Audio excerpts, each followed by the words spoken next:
Okay, wonderful. So, hello, everybody, and welcome to UPSA's Guide to Grad. We are so glad that all of you can join us tonight. Now, whether you are interested in applying to graduate school and pursuing graduate studies, or simply you're just like considering it, then you are in the right place. This event will provide you with the opportunity to ask your questions to our brilliant graduate student panelists. You will have the wonderful opportunity of gaining valuable insight into grad school.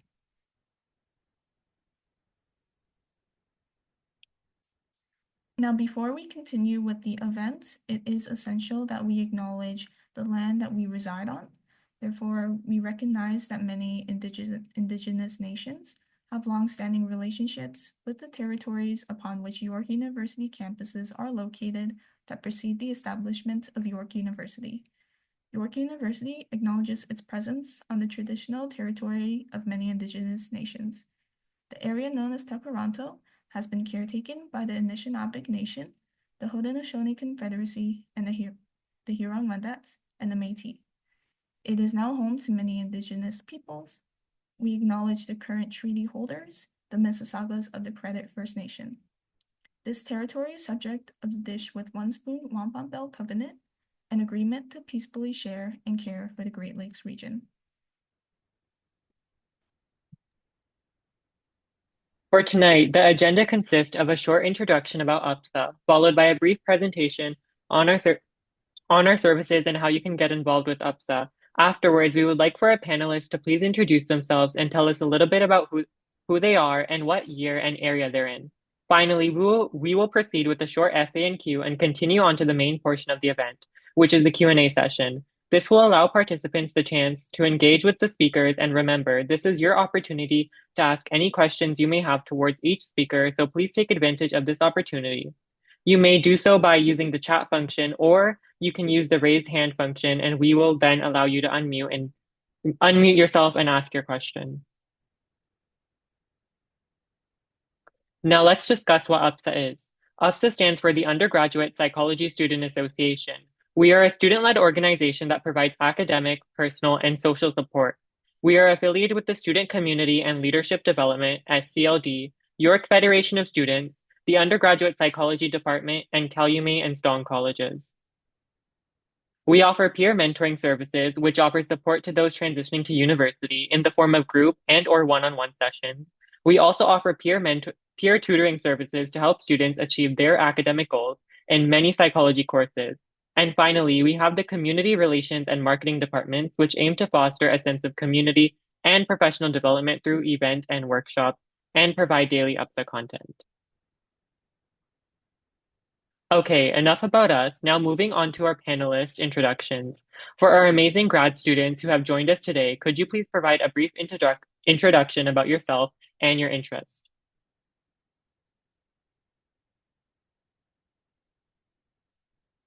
Hi everyone. So my name's Stacy. I'm in my first year of my master's in the clinical developmental program. I'm under the supervision of Dr. Madison Aitken. Last year, I completed my honors specialization in psychology at the University of Western Ontario, and I'm super happy to be here at York. It's been really lovely so far. And just a quick kind of note about my research, I am looking at mental health within youth and specifically looking at their associations with parenting behaviors.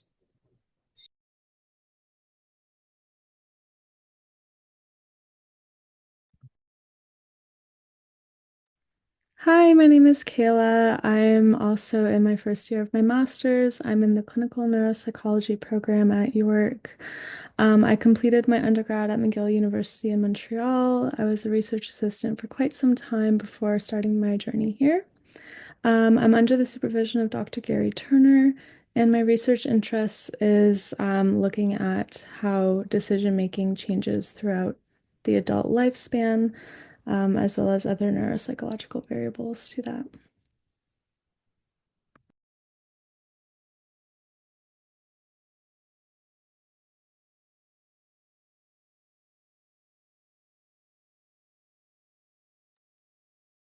Hi, everyone. My name's Olivia, and I'm a first year's master's student in the clinical area. I'm conducting my research under the supervision of Dr. Tully Boritz, and broadly, my research examines alliance rupture and repair processes when treating individuals with borderline personality disorder. And I recently completed my bachelor's degree at York in the specialized honors program. And I also have quite a few years of experience as an RA and IRP at York. So, yeah, I've recently been in your position. So, happy to answer any questions regarding that.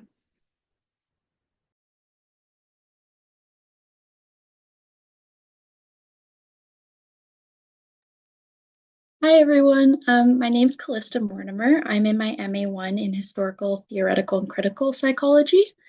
I'm being supervised by Dr. Mike Pettit and Dr. Donald Brown. My research interests are in critical consciousness and context within clinical psychology research. I graduated from McGill just last year, so it's still very fresh, the whole application process.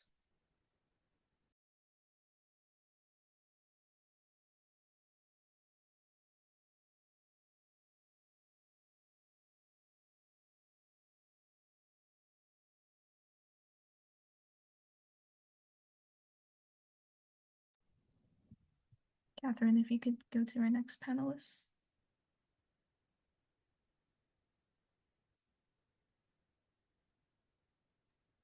That's me. Hi, my name is Hannah. I'm a PhD 1 in the social personality stream. I work with Carrie Kawakami in the social cognition lab.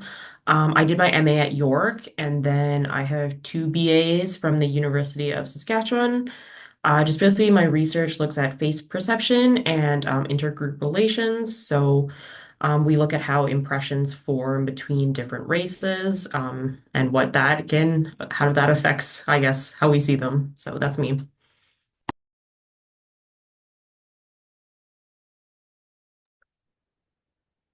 Thank you so much for the introduction. So for our panelists, we have a few frequently asked questions that we would like to start off with first before we go into our Q&A session. So please feel free to jump in and respond. Our first question is, when should you start thinking about grad school? What is the first step you should take?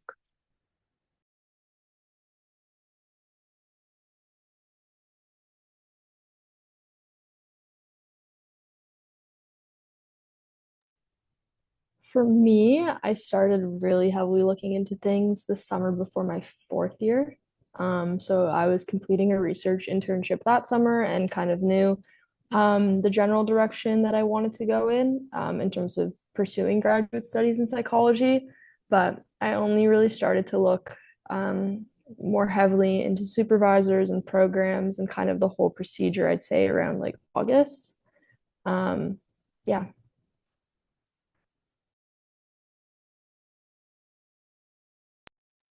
I can jump in. I think that in terms of, more seriously looking at programs, I would agree with what Stacy said. Like, I think that I didn't really start to seriously look into it until the summer before my fourth year. But I do think that it's good to have kind of a general idea of what is kind of required for you to get into grad school, because some of these things do require like a longer time commitment. For example, things like joining research labs or getting research projects earlier on can really help. If you start to look into that kind of too late, it might have to delay your application just because you will need some of that experience under your belt in order to do the application. So I think having that more general idea of what you might need on your CV before you get to the actual serious application process can really help. So it's good you guys are here today.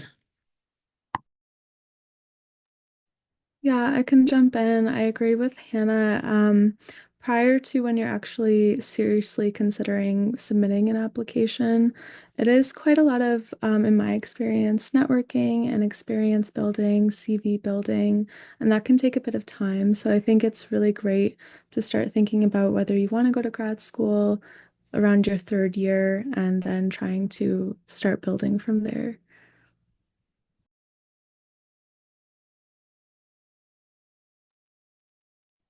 Thanks for the responses. Our second question is, what made you realize grad school was right for you? And additionally, what led you to choose the area of specialization you're in?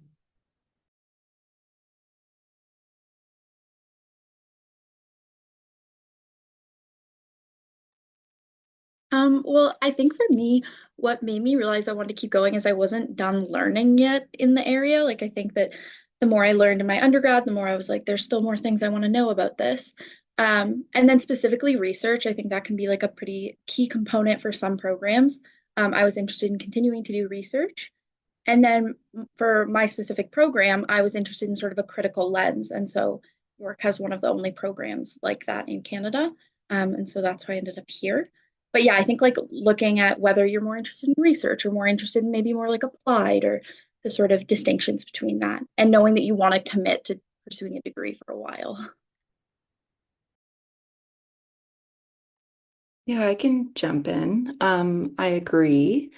I I think it's good to really consider, again, whether you want to do research. And it really helps to be involved in research labs to kind of get an idea of whether you're willing to commit, the next 2 to 6 years doing that.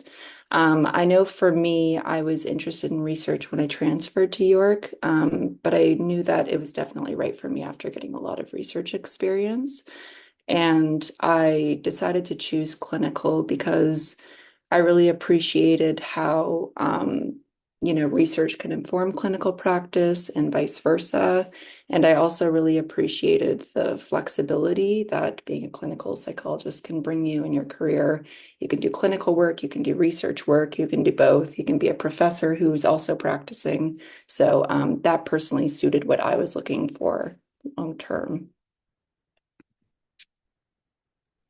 I think going back to what Callista said, for me it was also kind of this like desire to continue learning. I think like in my undergrad I was like an extremely curious learner and I didn't necessarily want to stop that after the 4 years.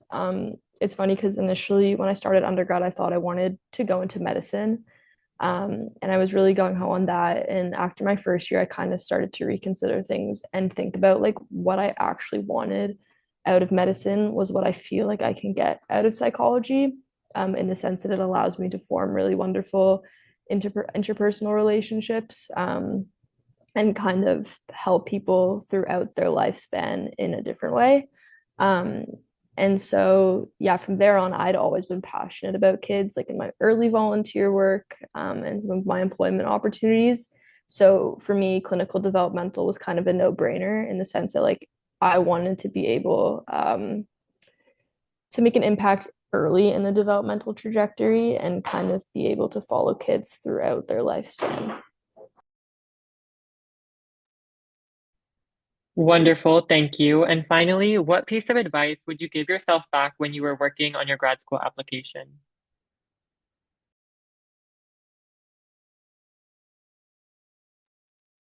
I would say take a lot of time to really think about what you want and what you are looking for. A big component to grad school applications is your personal statement or your statement of intent. And I think the biggest telltale sign that you may be a little bit confused is through that. I remember like I applied a couple of times before getting into this program, and the first statement that I wrote, I reread, and it was just very clearly not directed.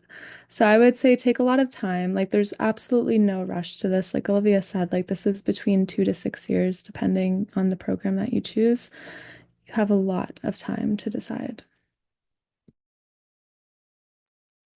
I will backpack off of the statement of intent thing, and I will say that I think one thing that's tricky about writing that is it is very like personal and close to you just because so much is kind of riding on this letter. And I think that one thing that people get tripped up on a bit is that because it's like such a large thing, people get very stressed about like sharing it with others because it's so close to you. And I would say like a big piece of advice is like have a lot of people read that over.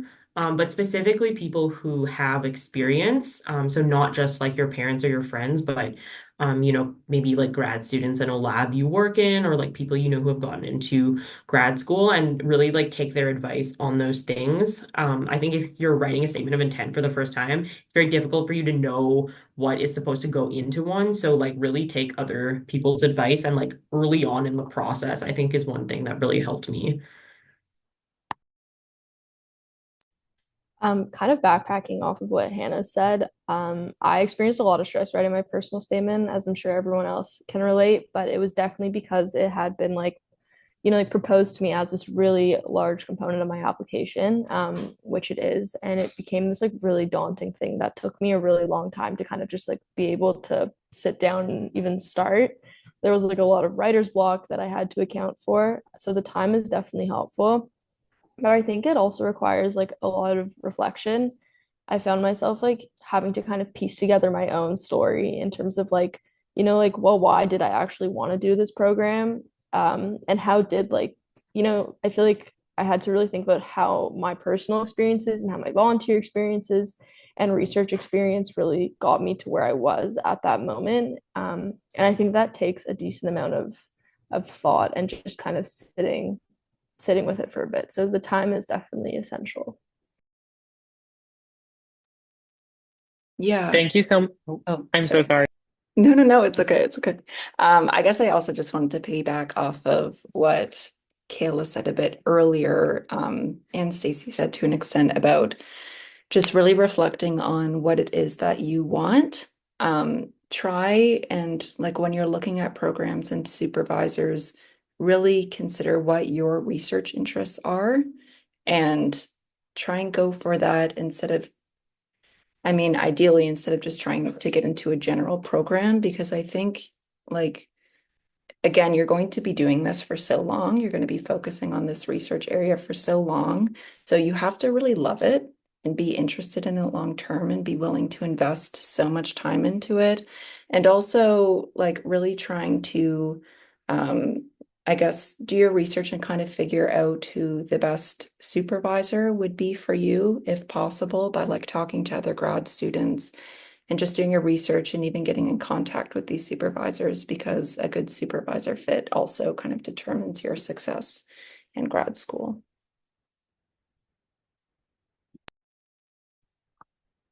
Thank you so much for sharing your responses. Now we'll be taking questions from the audience, so please feel free to raise your hand and unmute your mic or use the chat to ask your question. I already see some questions in the chat, so we'll go to those first. Is research really stressful?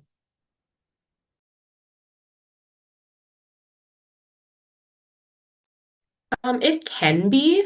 I think that by nature, research is stressful. So I think that yeah, it has a lot of ups and downs. Like things do not always work out in a very straightforward, linear manner. So I think that part of it is just like knowing that that is how the process of research is going to go. And like part of learning how to do research is learning how to like deal with those adversities and what to do when things don't work out, which is like basically all the time. But I will say that like if you're researching something that you really do enjoy, I wouldn't say that like the stresses are enjoyable, but I will say that like overall it's an enjoyable process. And I think that if you have like good support around you and a good mentor, like you will learn how to deal with those stresses, what to do when they come up. And it shouldn't be like an overwhelmingly difficult process. I think that starting research is very hard because it's kind of a really new thing. A lot of people don't get to explore it a lot in their undergrad. So it does look very different than a lot of work you do in your undergrad. And so I think that like probably one of like the hardest times in research is just like learning how to do those things. The first time you like I don't know, design a study is like the hardest study you'll ever design. And then everything after that does get easier. I completely agree. And going off what Olivia said, like supervisor fit is essential and finding an area is really essential. I think when you're considering applying to grad school, it's not only just applying to a program because you want to get in necessarily, but it's applying to a program because you feel like there is a professor there that really like matches your interests and you can see yourself kind of continuing to pursue that over the 2 to 6 years. I think the thing with research is that it's you need to be pretty intrinsically motivated. No one's gonna like really do it for you. And so you have to be passionate about what you're doing because it is going to take a lot of patience and a lot of adaptability. And inherently, it is a pretty daunting like field in its own. Like I found myself pretty intimidated by it even coming into grad school, but I think it definitely eases with time as you get familiar with it. I think that kind of goes with everything else. But yeah, like don't expect everything to go perfectly. Even, like when you put your all into it and think you got every single base covered, things just come up and that's just how it goes. Thank you so much. That was really insightful. Our next question is, does one need to be in a specialized program as opposed to an honors program to get more research experience?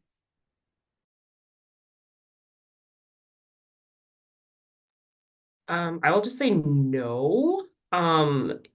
Like your research experience comes from it does come partly from if you do like a thesis as a part of a specialized program, but York also has options for doing things like IRPs, and a lot of your research experience will come from joining research labs on your own time. So someone in like a specialized program might be doing a thesis, but you might be in three research labs and not be in a specialized program. So I don't think it inherently gives you more experience. I also know a lot of other schools don't have the distinction that York does between like the specialized versus just an honors degree. So I think that also changes how you when you apply because a lot of schools just don't even have that like difference. Yeah, I can also speak to being an undergrad at York. I think if you don't need to be a specialized honor student to do IRPs, which I think it really varies depending on what professor you have and what research they're currently doing. But at least in my experience, two of the three IRPs I did pretty much resembled a thesis. So if you're able to get that experience, then I don't think you necessarily need to do the specialized honors program. However, as someone who did that program, it really well prepares you for applying to grad school and succeeding in grad school. So if that's something you're able to do and have time to do, I would definitely recommend it. Sorry, I was the one who asked this question, and would you mind explaining what is the specialized? Yeah, what the specialized honors program is? Yes. Yeah. So basically it's something that you apply to after or towards the end of your second year. And it's 2 years of the program where you're required to take specific courses like intermediate research methods and statistics and the thesis in your fourth year. You're also required to take a year-long course called Professionalism and Communication, which was incredibly helpful because in that course, they teach you how to write a personal statement when applying for grad school. They teach you how to write research proposals when you're applying for scholarships to get to fund your grad school research. Um, yeah, so I just think it's super beneficial if you're interested in going to grad school because it really just gives you a lot of time and practice with actually preparing the materials and engaging in coursework that I think is going to make your grad school experience a bit easier.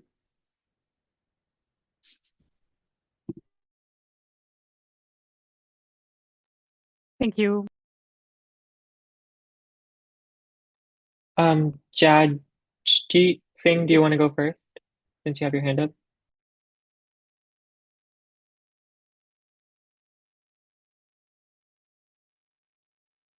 Hello, am I audible?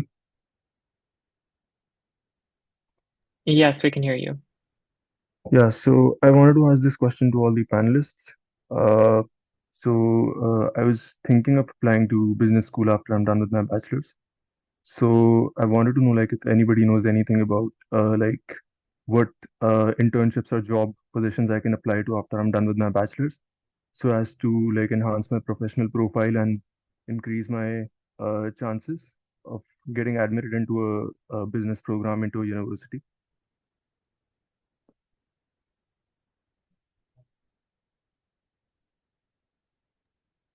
I don't have any advice for that because I am not in an MBA program, but I do know that there are folks who do their undergrads in psych and then go on to do an MBA.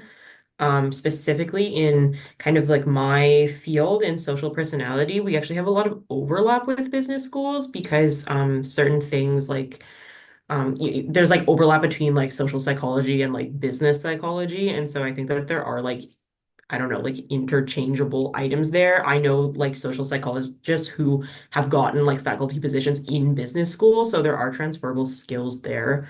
Um, I'm not sure how to answer the part about like what else you can do to make yourself uh yeah, what else you can do to enhance your application for business, just because it's not an area that I'm in. But I know that at York, and like in Schulich, there are social psychologists who work there, so that might be worth maybe speaking to them and asking about their journeys. All right. So like, does any of the other panelists know anything about this? Or like,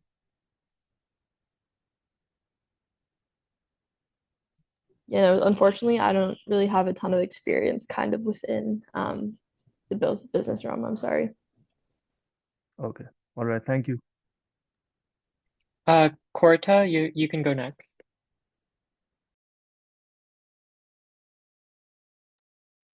Hello, can you hear me? Hello? Yes, we can hear you. Okay. So my question is that I'm a student and unfortunately due to some issues on life, I was unable to have like a higher school. And so I want to still do the specialized honors program, but I don't know, like, as mentioned, do I have to like enroll into the program 2 years prior because I'm in my third year, like after 2 years. So am I still able to enroll with it if I follow the subjects or courses that I am supposed to take? So I am taking all the courses that are in that program, but I'm not registered with a due to my GP at the moment. So can I still go ahead and do it later, or would I be allowed to do that?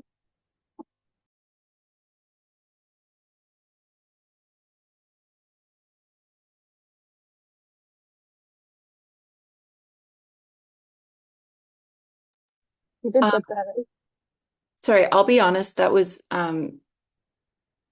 what's the word? It was a little difficult to understand. I think the audio wasn't really coming through, so maybe if you type the question, we'll be able to better help you, unless someone else I'll could go, hear it better. okay, I'll go ahead and type it. Thank you. Matthew, you can go next. Am I audible? Yes. Okay. This is more of an informal question, I guess, but one that I've been meaning to ask someone. If anyone has any tips in terms of like networking professors or finding mentors in this area without sort of coming across as like sucking up or like doing their laundry to a certain extent. Like if you have any tips for distinguishing yourself from other people in terms of networking with professors.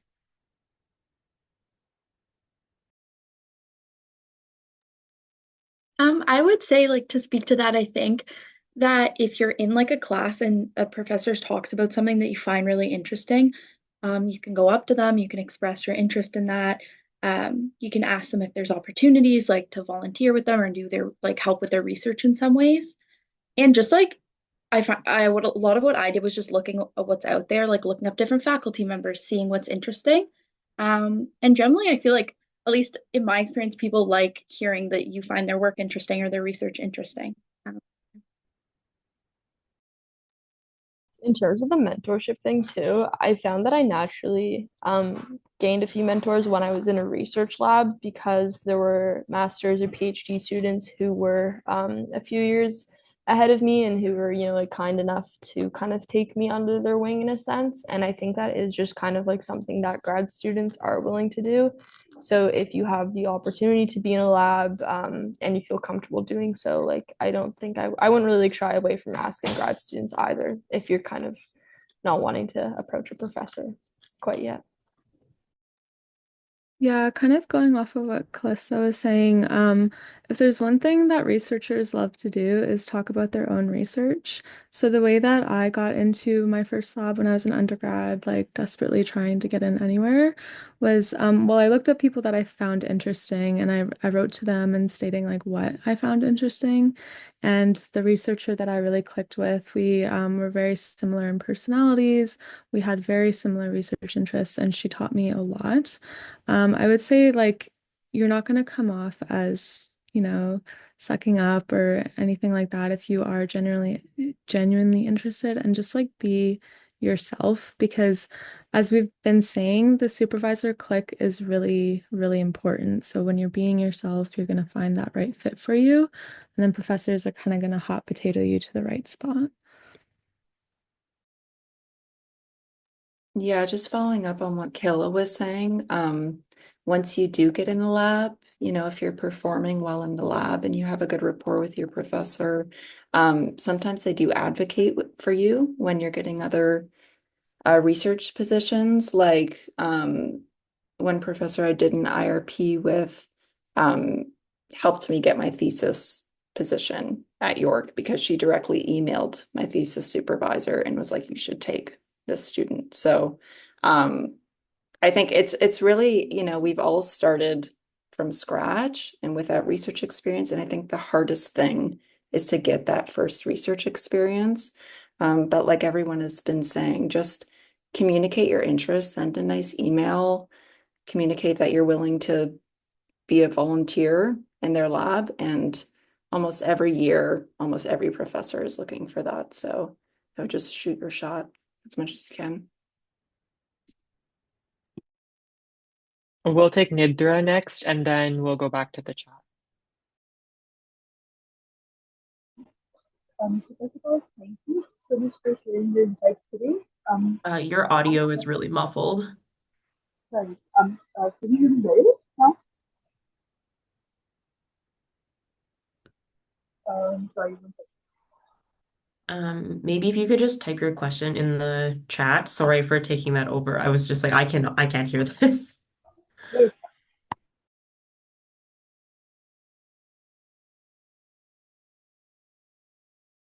I guess we'll head back to the chat now. So the next question is, how is an IRP different from a thesis in terms of their value for grad school application?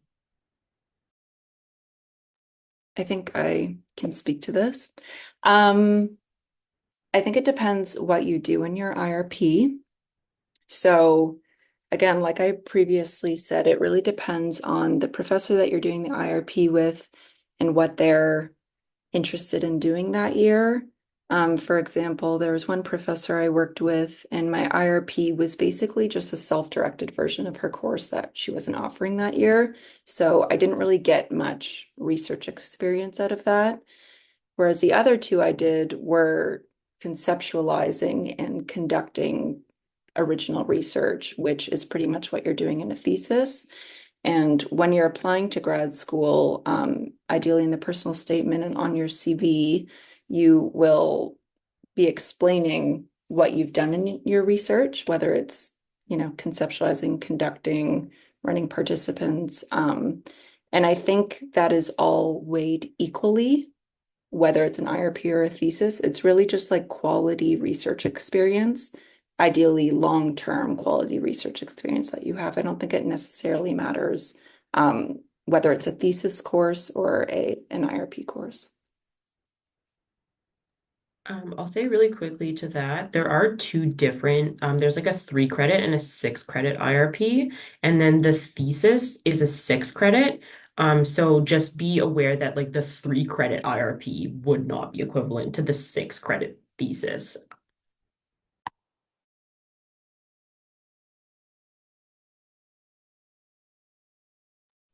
So we'll move on to our next question. What year should I be working in research labs and how many?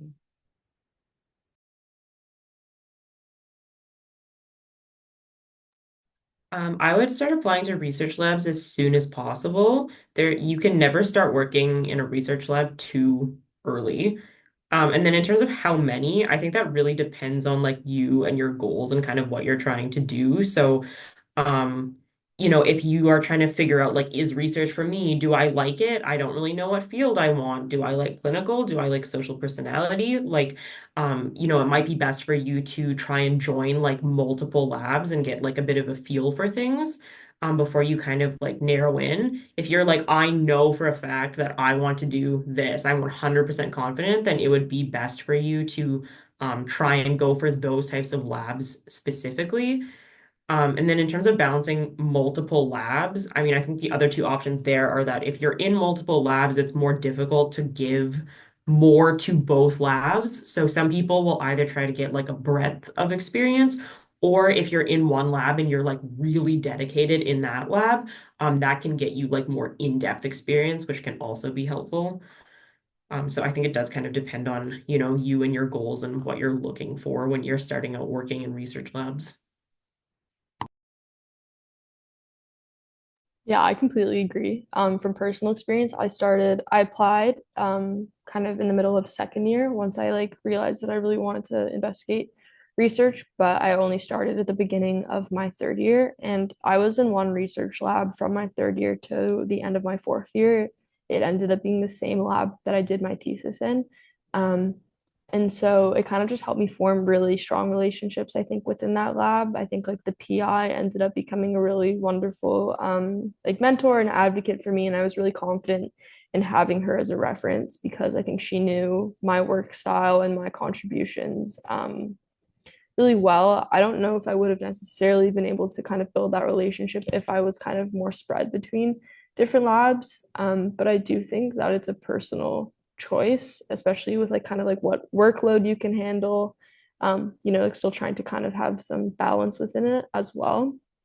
But I think like the important thing to realize is like I don't think there's really like a formula to getting into grad school. It's like there's not a certain number of labs you need to join. There's not a certain number of projects that you necessarily need to do. Everyone's kind of like journey to it is really different. And so, like we may have our own experiences, but I think it's important that like you don't need to necessarily resemble them perfectly.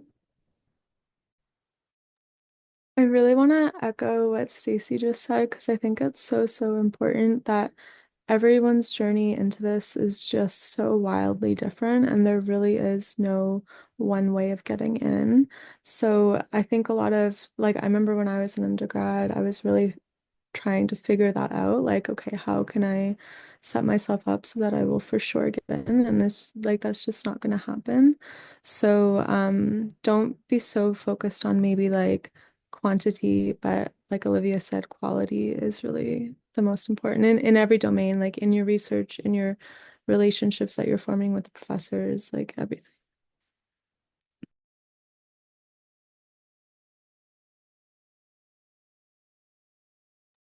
I really like the formula analogy. So we'll move on to the next question. It's kind of similar to the previous one. Do you think it's enough to only be in one research lab?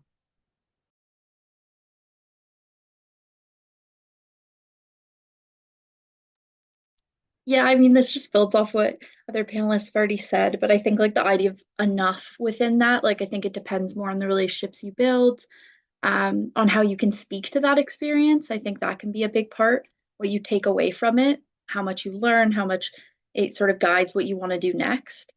So I think instead of looking at like the quantity or the number of labs, like you can totally do many and that can be great, but looking at what you're getting from each of your experiences within the labs and how you're contributing to the lab so that those could potentially be references or people who can help you in the process.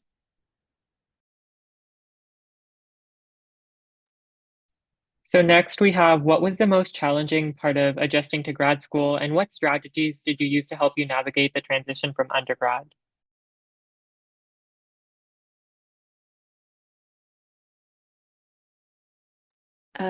I mean, I graduated in the spring from my undergrad, so it's been a very recent transition. It's very, very busy in a way that I didn't really experience with undergrad. Like with undergrad, I was in 3 labs and a course load, and I thought I was really busy, but I was really just perfectionistic because I was planning on, or I was hoping to get into clinical, so I wanted everything to be absolutely perfect. Whereas I've found in my first couple months of grad school, there's no time to be perfectionistic anymore. There's just simply not the time. So that's been a big adjustment, and kind of how I approach my schoolwork and my research work is just like doing the best I can and then moving on, submitting it when I wouldn't necessarily submitted in my undergrad, and also just trying to prioritize more of a work-life balance now that I'm here. And this is long term. Can I ask a question about that? So, one of our professor always tells us to take time to reread what you create, like what you created, what you wrote, like in a week to because the first version is not gonna be it, and the second version either, and the third, and like maybe the fifth is gonna be it. Like how did you do that then? Do you mean now or as an undergrad? When you were saying that you didn't have time to be a professionalist, how did you like, yeah. Yeah. Okay, so I think the thing is I would probably still be considered a perfectionist, but it's not to the same degree as I was when I was an undergrad. When I was an undergrad, I had very little social life because I was spending all day, every day, obsessing over my work and making sure it was perfect. Whereas now, I'm still ensuring that I'm handing in good quality work, but I think it's just more of a balance of like letting it go so that I can have a better work-life balance instead of sacrificing my mental health and well-being for something to be perfect. Just just to jump in, I completely agree with Olivia. I was also someone who was extremely perfectionistic in undergrad. I think it kind of comes with the territory. I remember my supervisor earlier this year was like, yeah, like make sure you take weekends off. And I was like, oh, that's crazy because for me, weekends were like 9 uninterrupted hours to just plow through my work. And now that I'm in grad school, I'm like really, really, really trying to prioritize my weekends and just work-life balance in general because I think the burnout that happened in undergrad and even like also just graduating in the spring, like I felt like I needed the entire summer to like try and escape some of the burnout that I had built up. So I think also a kind of like key thing that I take with me is one of the master students the year ahead of me, they said that done is better than perfect. And I think that's kind of the mentality that I've kept as well. I don't think it necessarily means that I've kind of just like written a first draft and sent it in. But I know in undergrad, I'd ruminate over like every word or every phrase and stuff like that. And I think now it's kind of like I don't have the time to do that. I've set boundaries for myself to not let myself do that as much. But yeah, the work quality is definitely still there. You just kind of find ways to be a little better at letting things just go.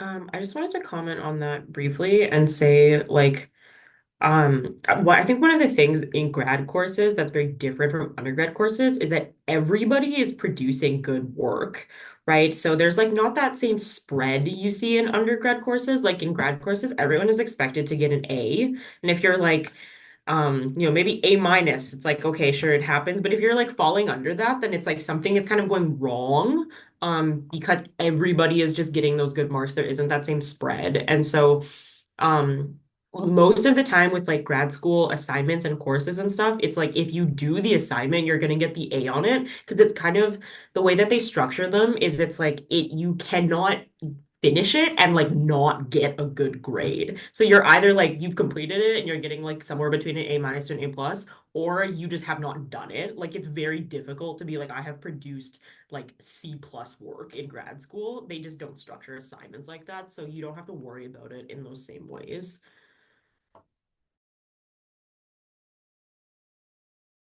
I guess there's one more comment I wanted to make just about one of the main differences I've noticed in grad school from undergrad, at least in the clinical program, something we were told from the very beginning is that grades don't matter. So not to hyperfixate on grades like we did in undergrad. And also that, I mean, ideally they want us to really just learn as much as we can to be better clinicians and be better researchers, which I have personally just found super refreshing as a way to approach my coursework versus just thinking, okay, I need to memorize this by this time, and then it's out of my head. Like it feels like much more much more of a quality experience in school that I've never experienced before. I completely agree with that. And kind of like in general, just like is such a wonderful learning experience because, like I find for me, at least in clinical developmental, it's not like I sit down in a lecture and have my professor ramble on for 2.5, 3 hours. It's really engaging and it's very conversation based. Some of my classes are just my cohort, so it's the 8 of us, and we really get to kind of like ask our questions to the professor and go on tangents that kind of pique our interests and stuff like that. So it's a lot less of the like, oh, I have to get every single note down, and a lot more of like, oh, I really want to take this in because it genuinely interests me. So I think that is also why grad school really appeals to the people who are passionate learners, because that is so far what I found what a lot of the classes are like. Yeah, I also just wanted to like completely agree with Olivia and Stacy.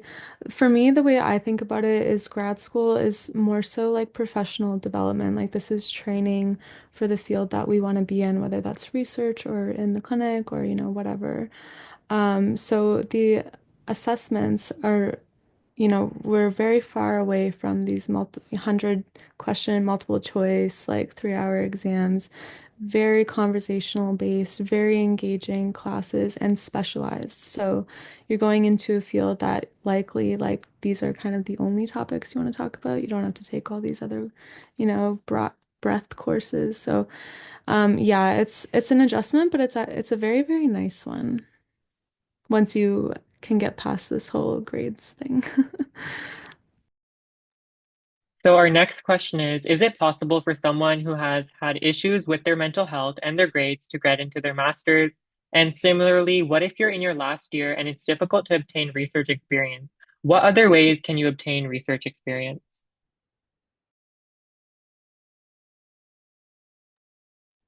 Like I think for this question, well, related to the grades and mental health, I know that some grad school applications will ask, they have like a section in the application that asks, were there any extenuating circumstances or anything you want to speak to your grades? I know this was like a big thing, especially during COVID, but it is there always as an option for people to fill out and provide some context to their grades, or just their life circumstances, or even a lack of research experience or whatever it may be. And then I also know that like a good number of people I know in grad school took years off to gain more research experience. So that's always like an option. You can try and get research experience once you've already graduated if you're willing to wait a couple years before applying or keep applying a number of times. Yeah, I was gonna echo that in terms of like, I don't think there's really harm in taking a year off or a few at that after undergrad. I know a lot of people who did it and a lot of people who really benefited from it. I think it's a nice change of pace, especially coming from like the go, go, go of undergrad. And so I think I like definitely had my struggles here and there in undergrad, and like my kind of backup if I didn't get in was like, well, at least like a year or two of a different kind of pace would be really nice. So I do agree with what Calista said. Yeah, and I can speak to grades as well. This is just anecdotal, but my transcript history was super messy. I changed my major 3 times through the course of my undergrad. I attended 4 different schools. I moved cities. I took breaks. So it took a really long time. I didn't know how to be a student at the beginning, so my grades were terrible and I got in. So everyone has a totally different trajectory and ex life experience. And I think ultimately life experience is really important, especially when you're committing to 6 years of grad school that will lead to a career. So I think what's really important is, at least in my case, I just showed a trajectory of improvement. Once I decided on psychology, I excelled. That's not going to be the case for everyone, and that's okay. So yeah, just try and focus on you and the best you can do, and try not to compare your trajectory to everyone else's because, in our cohort, everyone has a different experience as to how they got here. Everyone's a different age. Everyone, has something different to bring to the table. So. I wanted to comment on the second half of the question, the if it's difficult to obtain research experience, what else can you do? Um, I know that one thing that some students have done who I've spoken to is they've looked at other universities, which is not that uncommon. So, for example, like in my lab, we have students, or like we have had students who aren't your university students. And then for folks who are like, I'm really looking to get lab experience, but maybe there's no labs I'm really interested in at my university. Like, we're really lucky in this city that there are other universities. And so you can apply to labs there, and it does increase your chances when you're applying to more. So just like apply to everything you can and don't limit yourself to just York.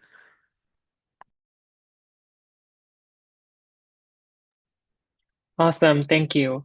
So our next question is, how was the process of applying for funding, particularly scholarship grants and bursaries?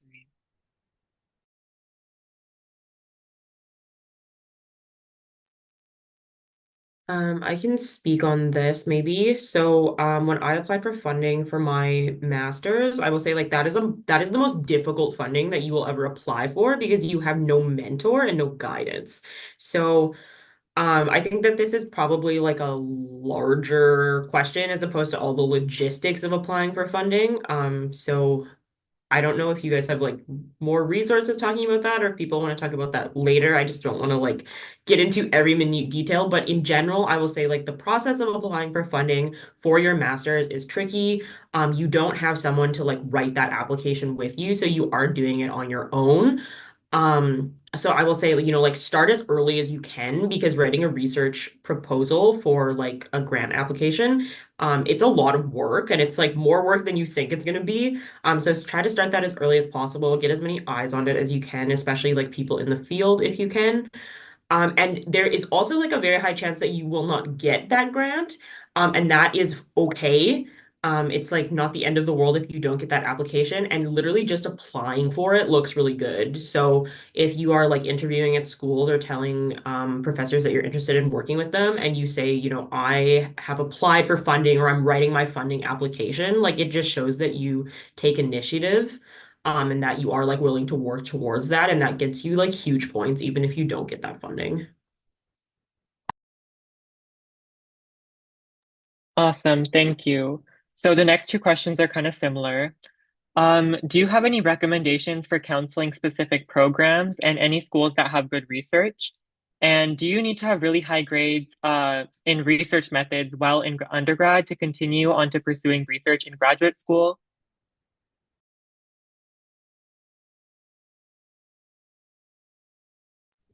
Um, I'm going to speak to the second part of that question. I believe research methods. I wasn't an undergrad at York, so correct me if I'm wrong, but I believe the research methods is a course, and I just want to emphasize, although it's really great that York has these research courses that teach you about it, we didn't have that at McGill.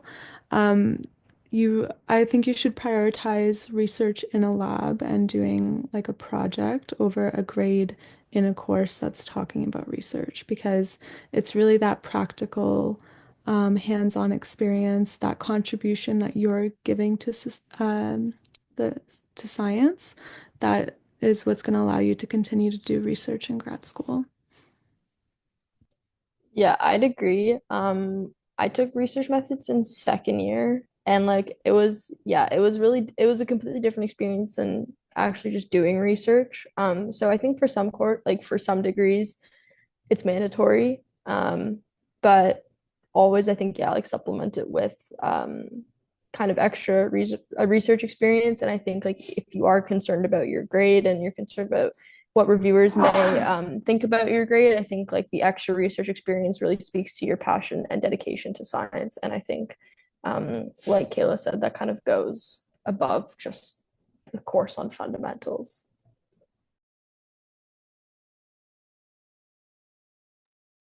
Awesome, thank you. So the next two questions are also kind of similar. Are there any recommendations for extra steps to be taken to better the likelihood of getting into grad school? And aside from research skills, what other important lessons and experiences does participating in a research lab in undergrad give you? I can answer the second question. I think the biggest thing that participating in a research lab gives you, and we've all kind of touched on this throughout, but actually knowing whether you like research, because I think that uh, especially with psychology and like certain kinds of psychology can be very alluring, like aspects of it, or you can think it's going to look a certain way, but then getting the experience of actually doing the research can suddenly be like, oh, like I love this, or like, oh, this is not for me. And knowing that before you find yourself like in a long-term program is really important, I think. As well as just working with other people and building relationships, getting to speak with graduate students, hearing how they're finding it, and getting to know like different areas and kind of what's out there. Because I think there's a lot more out there than people know with psychology, like a lot of different directions you can go in. Yeah, I think I can maybe speak to both questions. If you manage to conduct research in a lab or whether through an IRP or a thesis course, I think it's also really important to try and apply to conferences if possible. As someone who went to York, York has numerous undergraduate conferences in psychology. And it's yeah, they want to help undergrads with getting that experience. And I think it's really important to show that you are interested in and have like pursued some form of knowledge dissemination, because that's highly valued and really important when you're getting a research degree.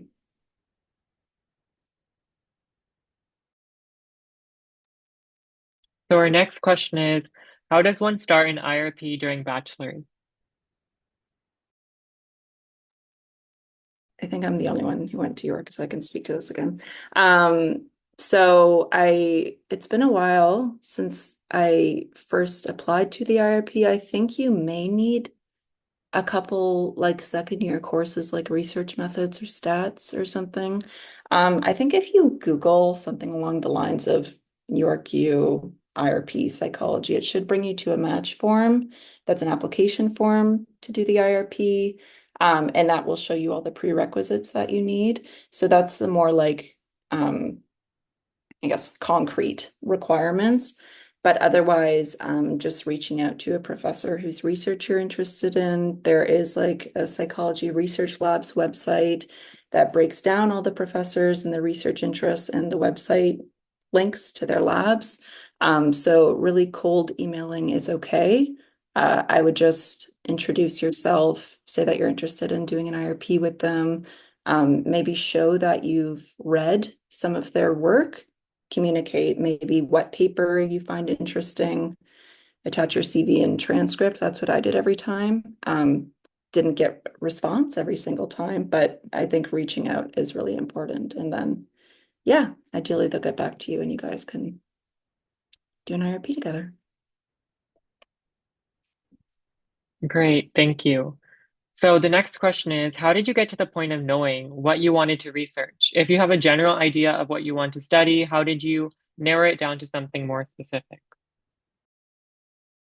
Um, for me, I think a lot of it actually came from like kind of starting to dig into the literature. I knew that like I was interested in like a clinical kind of like lens.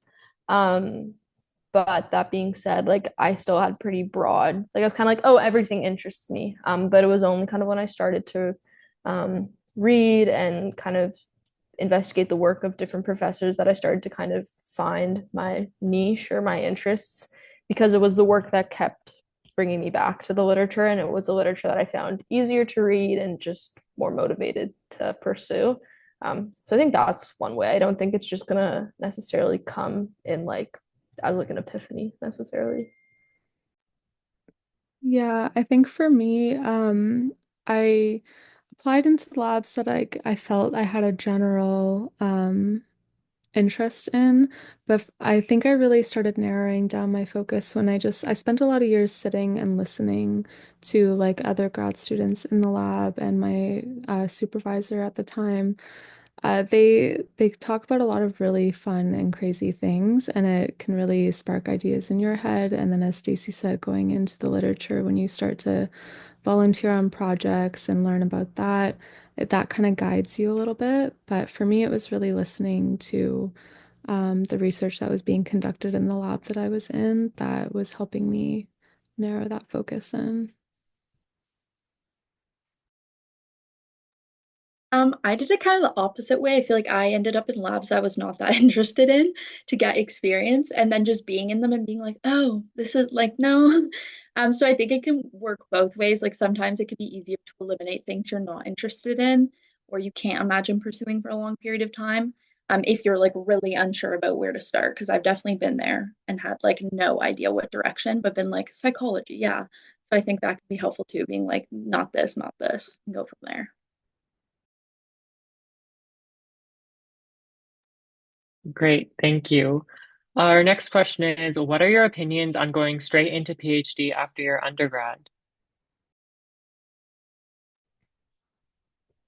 Well, you wouldn't necessarily, from what I understand, going right into PhD, you're usually going to do your master's first. But nonetheless, I think it depends on what you really want. I mean, it also depends on the outcome of your applications as well. Personally speaking, I was okay with it going right through. I felt like my summer, I made sure that it was kind of on the more relaxing side so that I could kind of come in with a fresher kind of focus.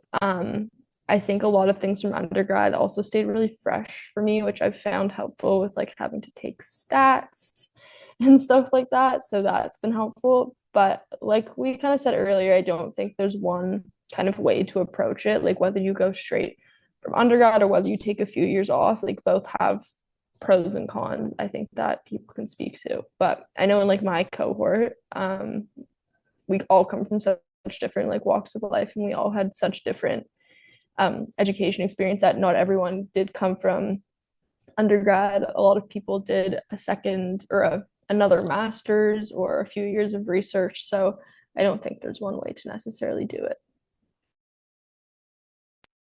I just wanted to speak to that quickly because Stacey, you mentioned that you have to do a master's before your PhD. This is true for like a lot of programs, including the ones at York. But there are some schools that do direct entry PhD programs. So at York, we have a 2-year master's and then a 4-year PhD in the psych program. At U of T, for example, they only have a direct entry PhD that's 5 years. And so there's like pros and cons of both that I won't like get entirely into, but just to be aware that some programs are direct entry PhD and some are not. Yeah, and just to follow up on what Hannah's saying, at least in my experience when I was looking at applying to other programs as well, I saw that for the direct entry PhD programs, at least in the clinical area, it seemed that most of the PhD students were doing like 6 or 7 years. So it's not going to necessarily be like a 4-year program. So just keep that in mind in case you wanted to do like less schooling by going into a PhD, that that's not necessarily the case. Yeah, you end up doing about the same amount, but if you do the MA to PhD, then at the end of the 2 years, if you're like, this is the worst thing ever, then you can get out of there and have your MA. But with the PhD, if you go into a direct entry, then you're stuck in there for a longer period of time and you don't really have that same exit point. Moving on to our next question. As an international student, what are the realistic chances of being admitted to graduate school? Considering the limited funding options typically available for international students, do you think this significantly impacts our chances? If we are able to secure self-funding, would you recommend explicitly mentioning this in our SOPs? I'm not an international student, but I can speak to this a little bit. So, to be totally realistic, it is a lot harder to get into grad school in Canada as an international student. There's just not funding for it within universities, which makes it really difficult. So it unfortunately does significantly impact your chances. It has nothing to do with like your grades or experience or anything. It's just that some supervisors and some schools just won't take international students. Um, if you're able to secure self-funding, I would recommend explicitly mentioning this both in like your letter of intent, but also as soon as you like have any idea that you have that funding, like you will want to say that to everyone that you're trying to apply to. Like, I'm an international student, but I have funding. Because it becomes a lot harder for them to turn you down. It is tricky. It does happen. There's I don't know, like I think a lot of people in here are from clinical. I don't know if you guys have international students in your area. Yeah. We only have one.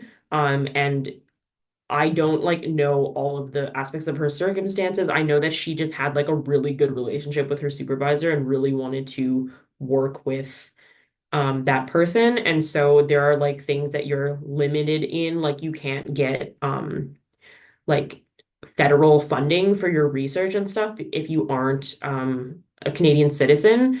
But I know that this is like a tricky situation for people to be in. And like, I literally only know one international student in grad school. But if you are an international student and you want to learn more, you can like send me an email and I can see if I can connect you with her. I just want to Awesome. say something. I'm so sorry I joined very late because I had work. But is there like a recap I can get or like a direct email because I'm really lost in the application process and I have no one to help me. I'm like first generation. So I was wondering if I can get an email or if there's going to be like a recap of the slides that you can send to me. The event will be recorded. I'm just not sure where it's posted, but the UPSA coordinators will provide that information in the chat. Oh, okay, perfect. Thank you so much. No worries. And our next question is an honors thesis mandatory for all psych grad programs?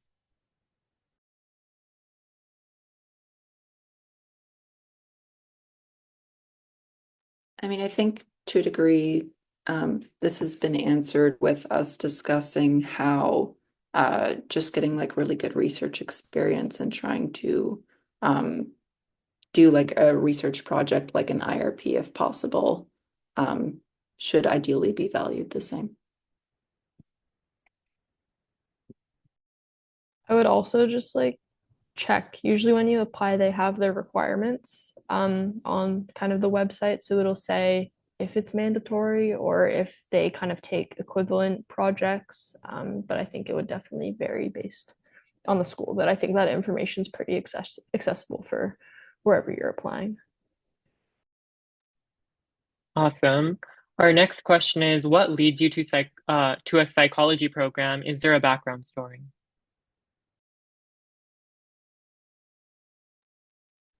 think I think kind of reiterating again every like the themes of what we've been kind of saying all night long. There really is no one like backstory. I think that what my favorite part about psych is how diverse it is. The people that it attracts is just wildly different, which makes it a really great field. So no. Yeah, piggybacking off what Kayla said, like even within like my clinical developmental cohort, like the range of projects that people are even doing is so widely diverse. And so yeah, like no one has like there is no like one experience where people are like, oh, and because of that, I aspire to be a psychologist. It's really kind of like what you personally make out of your experiences and what motivates you personally. Yeah, everyone has their own kind of like this event led to this and this kind of was like my driving factor, but that's gonna wildly differ based on each person. Awesome, thank you. So our next question is, what are some equivalent alternatives to research experience in undergraduate studies if opportunities were unavailable or spots were full? What other aspects can help qualify for a master's program and prepare for it?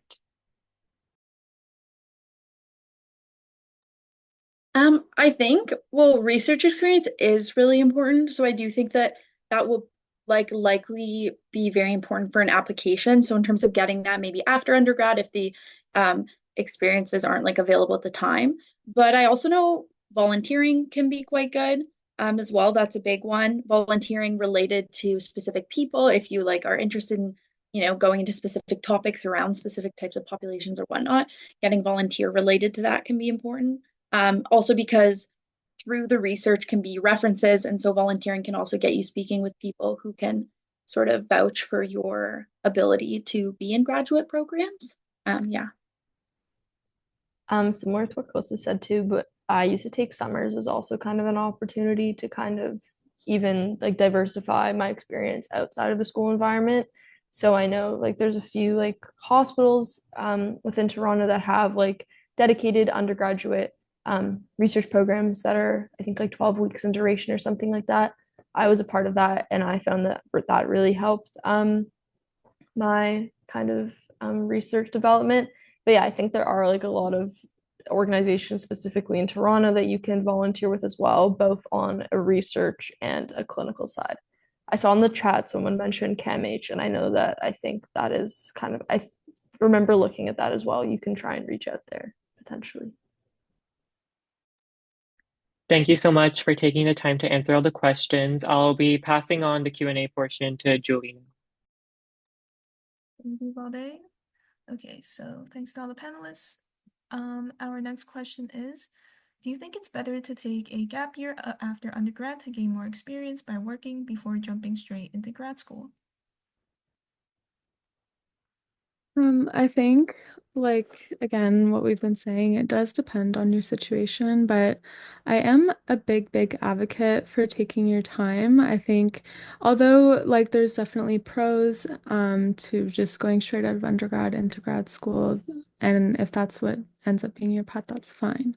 But if you are considering taking a break, do it. It's very helpful not only for yourself to take a break, but your development, knowing what you want, knowing where you want to go, all these things. And also, if you like going, I think the previous question was asking about missed opportunities. That's a really great time in taking that break from school. It's a really great time to build your CV because you're not really bogged down with courses and all that stuff. So do it if you're considering it.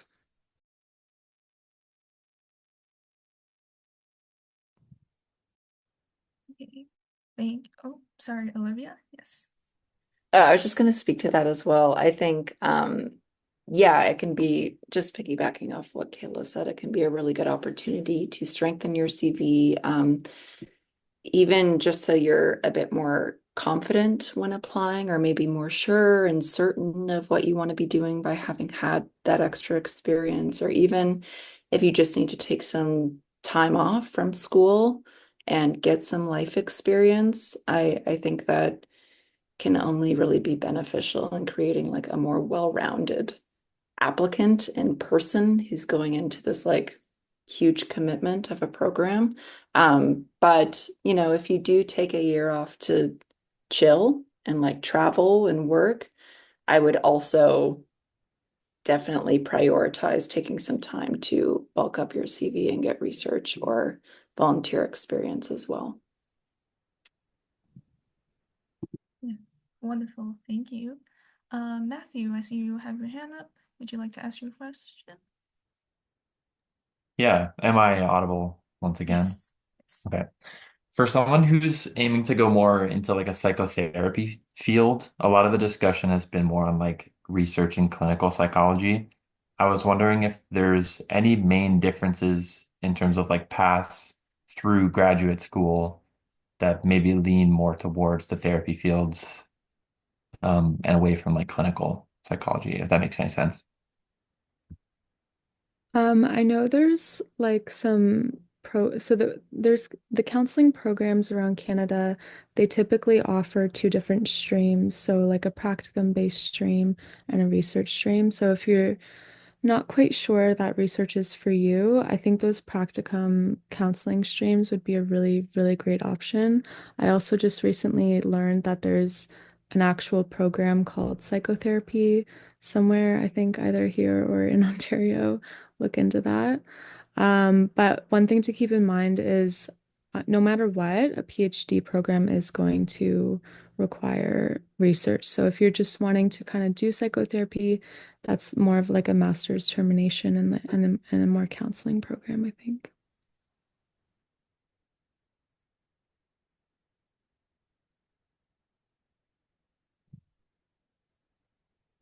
Okay. Thank you. I hope that answered your question, Matthew.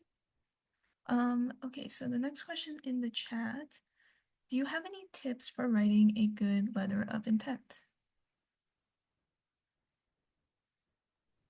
I think we touched upon this earlier, but the first one is time. Give yourself time to reflect on kind of why you want to do this and how you feel like you can properly convey that.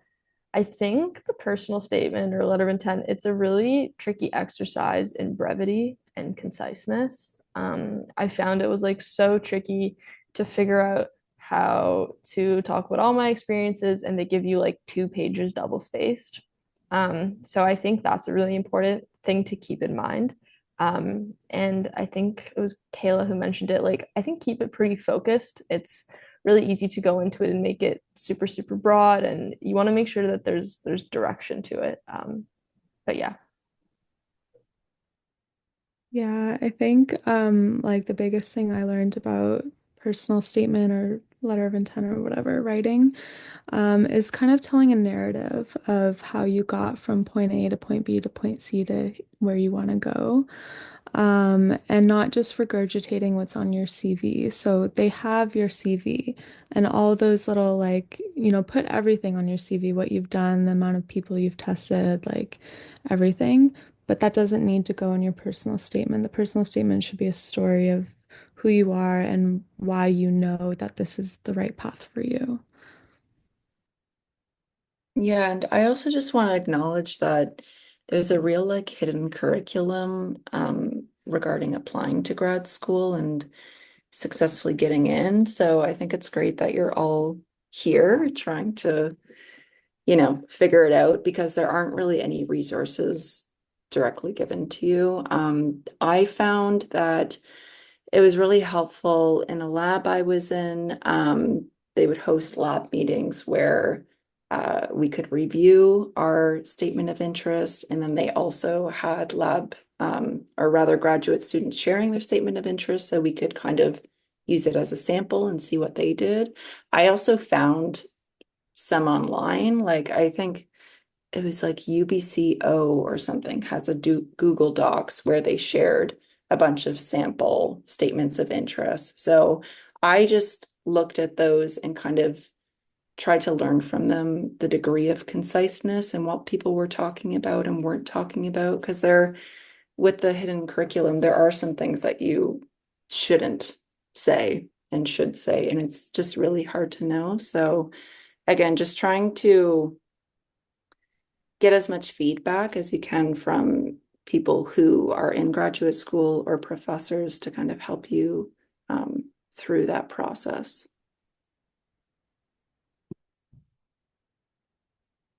Thank you so much.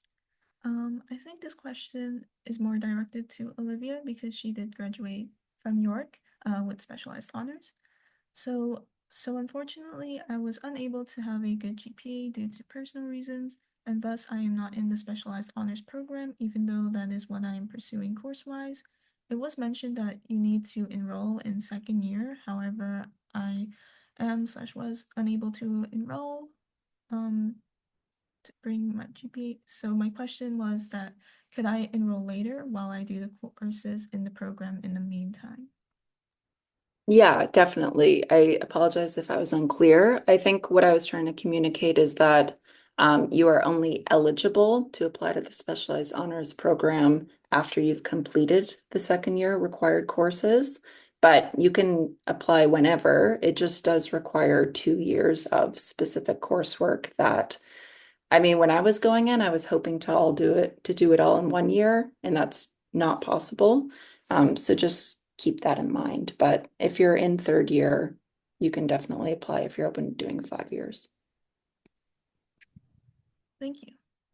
Okay, our next question is, how can we ensure that we get selected to volunteer/work in a lab if we don't have much prior research skills, considering how competitive it is? For example, currently I'm volunteering for Kids Helpful, but I don't know if that's good enough if I wanted to get research experience in a lab. I can speak to that a bit. So I think that it really does depend on the lab you're applying for, because different labs just have different like things they're looking for and different standards and stuff. So some labs, for example, will not hire anyone who has like a GPA under a certain amount. Some labs don't have GPA standards. Some labs, like when you apply, it's always a good idea to like when you express your interest to write like a bit of an intro like about yourself. So I think that can help. As well, I think specifically, I think the person who asked this question mentioned earlier that they're in their second year. I think it's very typical for you in your second year to be looking for your first research position. So that's another thing to keep in mind is like when people are doing this hiring, if you are in one of your yeah, if you're in like first or second year, like nobody's expecting you to have a bunch of research experience on your CV. Um, but sorry. Yeah, so I think that like Kids Help Phone is like good experience. I think that it really just does depend on the lab as well. Most labs who take RAs will like do interviews. So I think that a lot of it is also about like that fit when you like meet with whoever does the interviewing for RAs, whether it's the professor or grad students. And so there is like kind of that element of like, do you click with them? How do you interview? Do they see you as like a good person that they could be working with? So it isn't just about experience. Yeah, I kind of want to comment on this too, because I want to emphasize that there's unfortunately no way to really guarantee it. Like, I think the biggest thing is just not give up. And sometimes it really comes down to like luck of timing. Like, my first lab that I ever got into, they were looking for someone to transcribe a bunch of memory data, which is not fun work. They were looking for someone to do that for free, and I was like, yeah, I'll do it if it gets my foot in the door. So that was more so just lucky timing, and from there I moved forward. But yeah, just don't give up. Just keep applying and keep putting your name out there, really. I just want to throw it out there. A lot of labs will be recruiting kind of at like the beginning of the year. And then they'll kind of set like a lot of the time they'll set their RAs for the term or the year. So you'll want to kind of like you can apply throughout the year, but like really importantly, try to get your application in to start in September because that's when most RAs are starting. And a lot of people do hiring like the beginning of the year or in the summer or at the end of the year. So I typically tell people like to try and apply like at the end of the year, like in like April. I don't know when everyone else does their RA hiring, but that kind of seems to be the general area. Applying during the year can be trickier simply because people are not taking research assistants, not because your application isn't good. Yeah, and I have something to say somewhat related to that. With two of the three supervisors I worked with, they didn't respond to my email the first time. Um, so try again, like don't hound them. But I think I emailed one of them 3 months later and the other one 5 months later. And also my email was better the second time. Like I did try and revise it and maybe I was a little more concise, but try not to take a lack of response as a rejection. Professors are very busy and sometimes these things get missed or they're not recruiting. So yeah, if you're really interested in working in a lab, then I would try and apply again if you don't hear from them.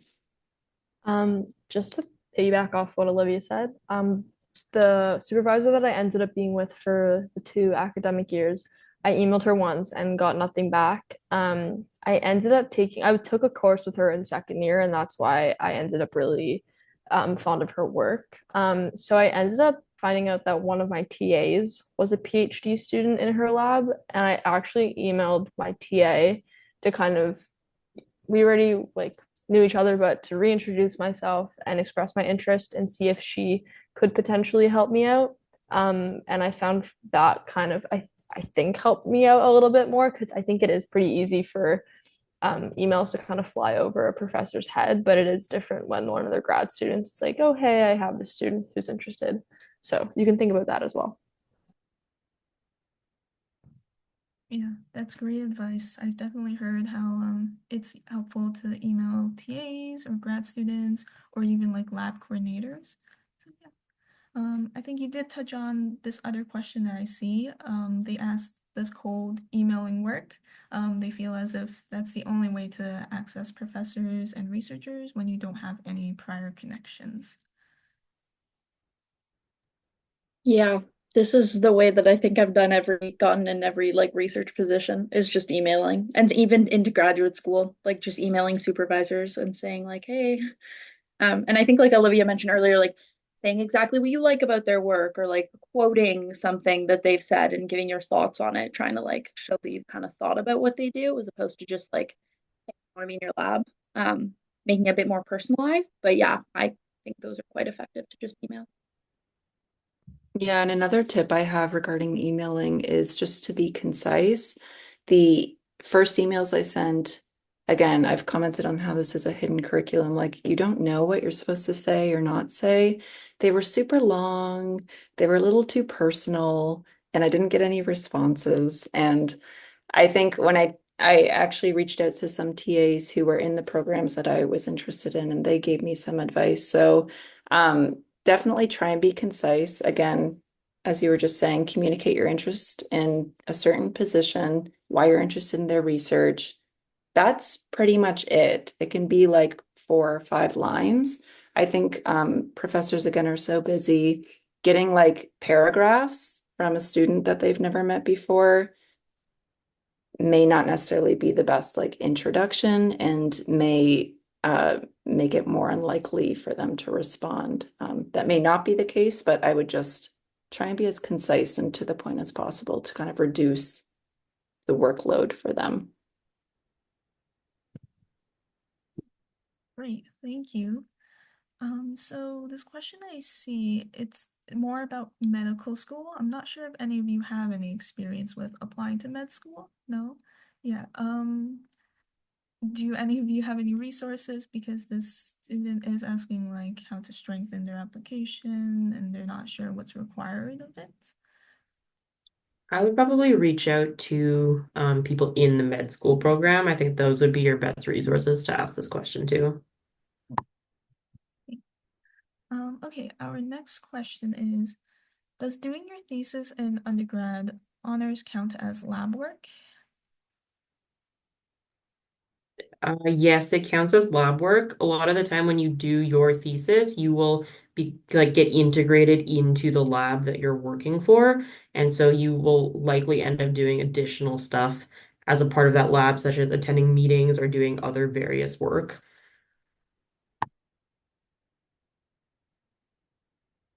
Thank you. Okay, so okay. Another question. One of my professors mentioned that many applicants apply each year, but only very few get selected, and how other older students from more rigorous backgrounds are also competing to get in. Because of this, I'm really anxious and scared about not getting admitted and worried about not only trying to maintain high grades, but to get as much experience as possible. Have any of you felt this feeling and how did you overcome it? I've definitely felt this feeling. I remember this like last year and the year before. Knowing people apply already with master's degrees, people apply, with various like levels of background. But I think that comes down to partially just the idea of like if this is something you really want to eventually do, then someone has to take the spot. That's what I would always tell myself. Someone has to be in the program.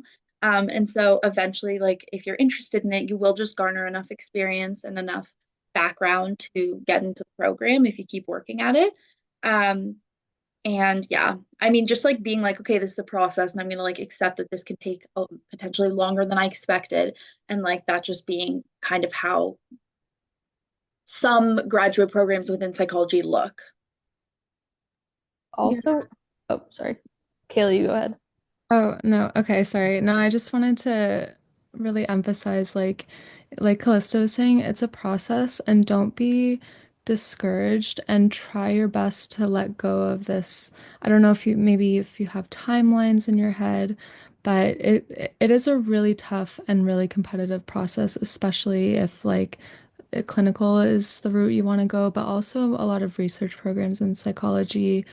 Um, like I was rejected the first time I ever applied and it really brought me down. It can be really, really tough, but don't give up. Like, all that's going to do is give you more time to build your CV and get better and mo most importantly, make stronger connections. So try your best just to let go of that anxiety surrounding it, which can be really, really hard, I know. Um, Sorry, go ahead, Stacey. Sorry, touching on the point you're saying, like, yeah, there are people who apply with like various masters and whatnot. And I knew that that was something that I was really, really anxious about coming out of undergrad. I didn't have any publications, and I was worried that like, there's going to be superior people. But just know that like the number of master's degrees or the number of labs or the number of publications doesn't determine fit. And at the end of the day, fit with the supervisor is such an essential component of getting into grad school and succeeding in grad school. So I think just keep that in mind as well. It's not only just about, your accolades and whatnot. It's also about your interests, how they match with the program and how they match with the supervisor. And that'll be up to the supervisor at the end of the day.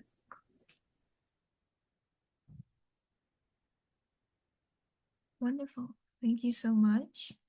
All right, our next question is, do grad schools look at all your grades, like from all 4 years, or do they start from third and fourth years, as so I've heard before?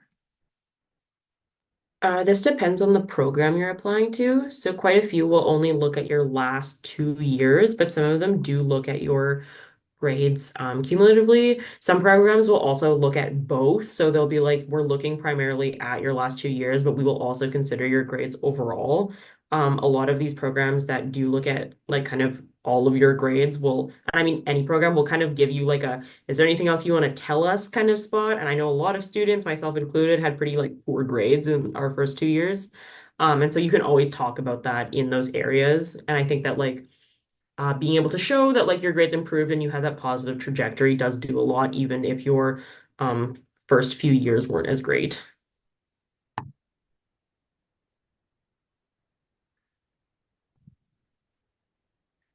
Thank you.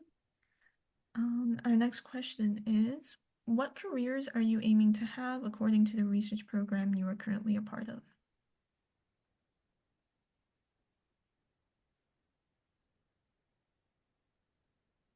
I mean, I'm not entirely sure. I know that I really enjoy research and I'm also interested in clinical work. But I'm in my first couple months. I've never done clinical work before. I've never provided therapy. So who knows if I'll love it enough to do it full time or half the time. I also haven't taught a course, so I'm not sure if that's something that I want to do. So I think that I at least am kind of open to everything associated with clinical psychology, and I really appreciate the freedom in that. But I guess I'll just wait and see throughout this program what I find the most interesting and appealing. So you don't need to know right away, in short.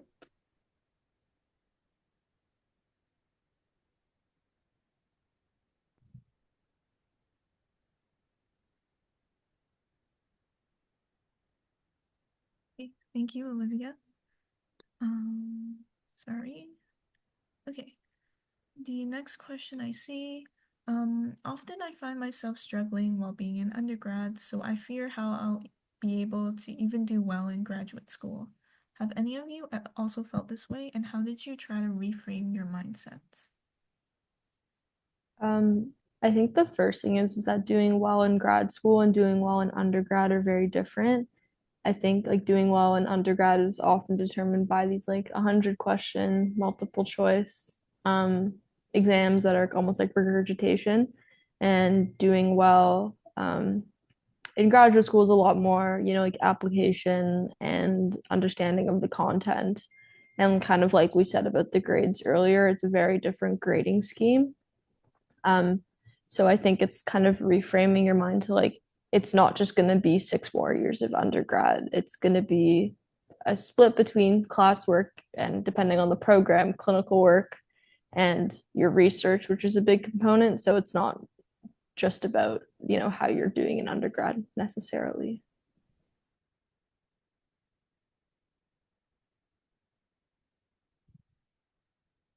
Yeah, and I guess something that I've learned so far is, and please correct me if anyone has had a different experience, but I found that the program can be quite accommodating, um, but it's also on a pretty like tight schedule. And from my understanding, you have to do a full course load at least in the first year for both semesters. So like I think there is a little bit less flexibility in grad school to like I guess if you are having a hard time and need to take fewer courses, I'm not so sure that that is as possible, at least in certain years. But I mean, Hannah, you're a bit further along if you know any differently. Yeah, I think like your first year of your, sorry, the question is like, is there flexibility in being able to take classes at different times? Is that kind of what we're, I thought so. okay. Yeah, so I would say that there is like, um, there's maybe less flexibility in your first few years of a program. However, you do take less courses in grad school than you do in undergrad. So like a full course load in undergrad is going to be like 5 classes, whereas a full like course load in grad school for a lot of programs is like 3. And like if you're like, oh, I'm taking 3 courses, people are like, that's a lot of courses. So there is flexibility in that, like, you aren't going to be taking a full course load for both of your first 2 years of your master's, so you can kind of move things around terms a bit. So there is just like less, I think. So that's kind of why there's less flexibility. But it is not the same like crazy course load that you have in undergrad. But yeah, like I think I know people who have taken like 3 courses a term, or like one term you might have no courses and then you'll just stack them on the next term. And so like you can do that if they're available. Thank you. All right, the next question. If I end up not liking research, is psychology not a good choice for me? And this person mentioned they don't want to do social work or counseling. I think if you don't like research and you don't want to be like a practitioner, then a graduate program is probably not for you. It doesn't mean that like the undergrad program isn't like a great choice and that you can't do stuff with that, but I would not recommend pursuing graduate studies if you don't like research.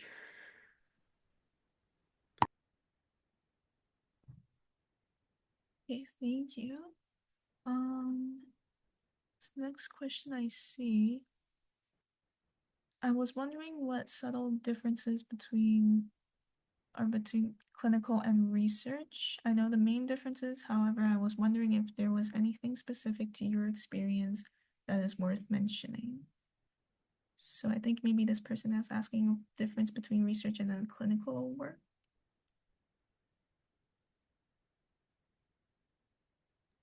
I mean, are you asking about the difference between like a clinical degree versus an experimental degree? Or in the clinical program, research work versus clinical work? So I think those are two pretty different questions. Yeah, I'm not sure if the person who I asked. think sometimes there's confusion on the fact that the clinical program combines like the applied and research. So maybe you could clarify that that is like you have to do both. Yeah, like some people have said that the clinical developmental program is like you're getting 2 degrees. You're learning to be a clinician and you're also learning to be a researcher. So basically, yeah, we're always kind of balancing both, like doing clinical research and then eventually doing practicums in which we're actually learning how to be clinicians. So it's a really interesting balance. Yeah, and I think also like if you are asking the difference between a clinical versus an experimental program, which is just research, and I think Hannah can confirm like there is less course load in an experimental program versus a clinical. By nature of not having any clinical training, you have a lot more freedom to just kind of focus on the research there.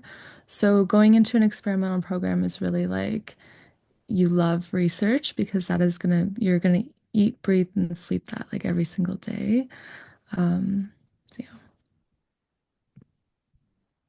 Thank you. So I see a question asking about GREs. Um, So is it required for all programs? And would you recommend doing it nevertheless if it's not required? I know that after COVID, a lot of schools stopped requiring the GREs. It still probably depends on the school and it depends where you're applying, so worth checking each individual program. I didn't take them and I applied. So I don't know if anyone here has taken them, but I don't think anymore they're weighed as heavily in the application process because they're not required. But if you have ended up writing them and you did well, you can still put it in your application. Yeah, and I think I also didn't do the GREs and didn't apply to schools that required them because I just didn't want to do that while I was an undergrad. But from what I've heard, some people do the GRE to like kind of maybe offset a grade history that perhaps is making them a little less competitive. I know that if you do really well on the GRE, perhaps that'll be weighed more heavily in the application process. That's just what I've heard though, but from my understanding, much fewer schools are even accepting the GRE, let alone uh, requiring it or even allowing you to submit it. So that's something to consider based on which school you're interested in. Yeah, thank you. So I see there's probably like a popular question from the reactions I see. Um, do the psych certificates and concentrations offered at York stand out on the resume/CV? So maybe Olivia, you might be able to answer this considering you did finish your undergrad at York. Yeah. So, and this is kind of contrary to what some of the other panelists were saying earlier, but personally, when I basically started looking into grad school in my second year and really tried to shape my degree around how I could get into clinical. And something that helped me was looking at basically people who were in the position I wanted to be in, who are master's students or PhD students, just looking at what they did and trying to replicate that for myself. I actually forgot the question. Yeah, yeah, no worries. They were asking like do the psych like the certificates and the concentrations. Yeah. Okay, yeah, that's where I was going. Okay. And again, don't necessarily recommend this, but one of the reasons I didn't do that, like I didn't do a concentration or certification, is because I didn't see anyone who was in the program having had those. So for me, I just thought, okay, maybe that's not necessary. And I also had a lot of research experience, so I kind of just like put more of my energy into getting research experience than necessarily taking specific courses. I also was a transfer student who already had a lot of courses, so I just didn't want to be spending, more time and money doing that. So I think it totally depends on your situation. But ultimately, I think research experience and volunteer experience is much more valuable than a concentration in, certain courses that you've taken. I agree with everything Olivia said, but I will like plug the other side of it, which is I'll say that I think that if you have something like very specific that you're interested in and you're able to show that like you specifically pursued that concentration, I think that that can help. Olivia, I know you said that like, you didn't really need a lot of the courses and stuff because you'd already taken them. I think that one thing that it can offer you is if you don't have that same experience, you can get into like particular courses in those concentrations. And besides just acting as courses, they can also connect you with professors. So if you go into like a certain stream and you're able to take like seminars in that area, you'll have smaller courses and be able to connect with those people better. So it does offer you like some opportunities. This is not like against anything Olivia said, but I think that both things can be true depending on like where you are. Yeah, thank you so much. So just looking at the time right now, it's about to be 7:50, so I think I'll just take one last question. So This question asks, if I wasn't going into grad school immediately after undergrad, would it be better to ask for reference letters as soon as I graduate or when I apply?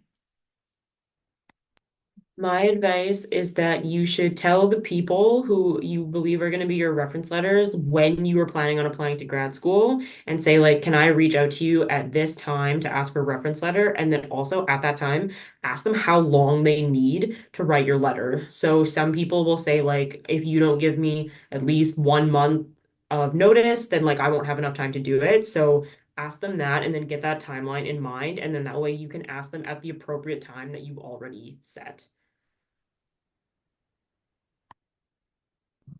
Okay, wonderful. Thank you so much to all the panelists. That will wrap up the Q&A portion as we hit 7:50. So I'll pass it off to Dave. All right, so that concludes our Q&A session, as Julie mentioned. That was a great discussion, and we hope that everyone was able to get some great insights into the journey of applying to grad school and what it consists of. It's definitely something that's achievable. And I just wanted to ask like the grad students, if you are comfortable, would you mind maybe sharing your email just in case students have any questions they want to ask that they weren't able to get answered tonight? I think they would very much appreciate all of your help. Yeah, thank you for that. So we would like to just now take like a couple of photos. So if our panelists and volunteers can please just keep their cameras on, and if anybody else would like to be in the photo as well, feel free to turn on your cameras. And for those that are not comfortable, that's totally okay. You may take them off.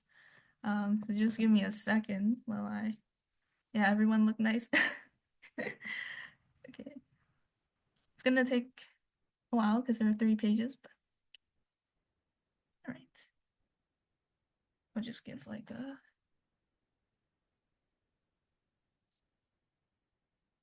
All right, give me a second. Okay, ready?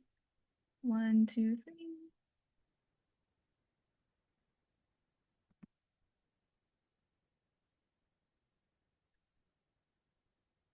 Let me just save that.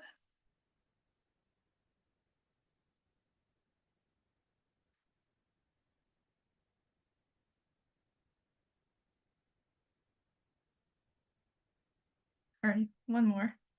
Okay, ready? 1, 2, 3.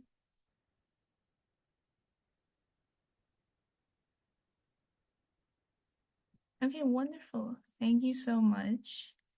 Really appreciate that. Okay, so thank you everyone for the lovely photos. And now we would like to give a big thank you to the Psychology Undergraduate Mentorship Program, aka PUMP, for this wonderful collaboration. And thank you once again to our amazing graduate student panelists for making time out of their busy schedules to join us tonight and give their insights and thoughtful responses for all of the questions. So please, can I just give a very big thank you in the chat, give some reactions as well. And okay, so on this slide here, we have links to a couple of the graduate school resources from PUMP that we highly recommend all of you to check out. Oh, yeah. So please do check them out. They have a ton of great resources for applying to grad school, about funding, all of that. They also have great events and workshops. In fact, they actually have 2 workshops that are coming up relatively soon. So one of them is getting ready for interviews. That will be on Monday, the 25th. And for those of you that have expressed interest in like counseling programs and such, they actually have a workshop next week, Thursday, on counseling psychology programs. So please do check out their website for more information about that. And as for UPSA, please check out our website where you'll be able to find everything that UPSA has to offer, such as our great student support services. And please stay up to date by following our social media as well.